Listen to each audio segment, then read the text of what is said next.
Il est crucial de connaître les prix des matières premières du BTP et les coûts de la main-d'œuvre dans le secteur du bâtiment en Algérie, pour plusieurs raisons, structurées autour de dimensions économiques, stratégiques et opérationnelles. Premièrement, la planification et la budgétisation. Tout d'abord par le contrôle des coûts. Les matériaux tels que le ciment et l'acier et la main-d'œuvre représentent une part majeure des dépenses. Une estimation erronée peut entraîner des dépassements de budget ou l'abandon de projets. Ensuite, les prévisions financières. Les fluctuations de prix telles que l'inflation, les variations des taux de change pour les importations affectent la viabilité des projets. En Algérie, où certains matériaux sont importés, ces facteurs sont critiques. Deuxièmement, la compétitivité des entreprises. Par la soumission aux appels d'offres, les entreprises doivent proposer des prix réalistes pour remporter des marchés tout en garantissant leur rentabilité. On a aussi l'optimisation des ressources. Une connaissance fine des coûts permet de négocier avec les fournisseurs ou de prioriser des matériaux locaux tels que le ciment algérien pour réduire les dépenses. Troisièmement, la gestion des risques, par l'anticipation des fluctuations. Les crises internationales, telles que la pandémie, les tensions géopolitiques ou les pénuries locales, telles que les grèves ou les interruptions de production, peuvent perturber l'approvisionnement. Des contrats à prix fixe ou des stocks stratégiques atténuent ces risques. Par aussi l'impact de l'inflation. En Algérie, où l'inflation peut être volatile, intégrer des clauses d'indexation dans les contrats est essentiel. Quatrièmement, les politiques publiques et le développement économique. Par l'infrastructure prioritaire, l'État algérien investit dans le logement, les transports et l'énergie. Une maîtrise des coûts aide à prioriser ces projets et à éviter les gaspillages. Aussi par la régulation du marché. Le gouvernement peut ajuster les subventions, exemple pour le ciment, ou les taxes pour stabiliser le prix et soutenir le secteur. Cinquièmement,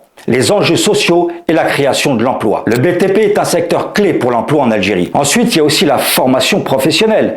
Adapter les compétences aux besoins du marché, comme les bétons armés, l'énergie renouvelable, réduit les coûts indirects liés à la productivité. Sixièmement, les dépenses aux importations et l'autonomie. Par le biais de la balance commerciale, l'Algérie importe certains matériaux tels que l'acier, les équipements électriques, et une hausse des prix internationaux alourdit la facture des importations, affectant la balance commerciale. Bien sûr, la stratégie d'industrialisation, le développement de filières locales comme la production de verre ou de céramique réduit la dépendance aux importations et stabilise le prix. Septièmement, les attractivités pour les investisseurs étrangers par l'évaluation des opportunités. Les investisseurs comparent les coûts algériens à ceux d'autres pays comme le Maroc ou la Tunisie et des prix compétitifs attirent les capitaux étrangers. Bien sûr, il faut une stabilité réglementaire. Une transparence sur les coûts renforce la confiance, surtout dans un contexte où les règles d'importation ou les taxes peuvent changer. Huitièmement, la durabilité et l'innovation, comme les matériaux alternatifs. La hausse des prix du ciment pourrait inciter à utiliser des matériaux écologiques comme les terres crues ou le béton recyclé, alignés sur les objectifs de développement durable. Et l'efficacité énergétique et les coûts de main-d'œuvre peuvent influencer l'adoption des technologies qui nécessitent une expertise, comme l'isolation thermique et les panneaux solaires. Neuvièmement, le contexte algérien spécifique. Par les subventions étatiques, certains matériaux sont subventionnés, masquant leurs coûts réels. Une réforme pourrait impacter brutalement les projets.